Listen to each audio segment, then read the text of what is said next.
Andito ako ngayon sa Happy Little Farm and I'll show you kung ano yung mga dinevelop namin at mga tinanim dito sa Happy Little Farm. First is nag-jumpstart kami ng vermiculture para meron na silang source of organic matter. Number 2, in-improve namin, nilagyan namin ng system yung kanilang nursery. Kaya ang goal ngayon ay tuloy-tuloy dapat yung pagpupunlan ng mga seedlings. Number 3, nirenovate namin yung greenhouse para maging operational. Kaya ngayon, nakakapagtanim na kami ng iba't ibang klase ng gulay at mga leafy vegetables inside the greenhouse.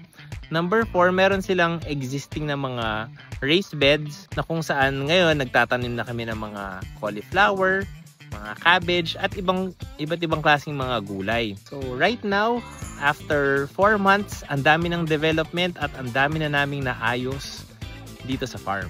And of course, we train the existing farmers dito sa farm para by the time na aalis na kami, kaya nang mag-perform ng mga farmers without our assistance. So if you have a farm and you need assistance sa pagpapadami ng mga gulay or pagtatanim ng mga fruits, message us at CoGrow Philippines and let's see how we can help you grow the food that you need in your farm.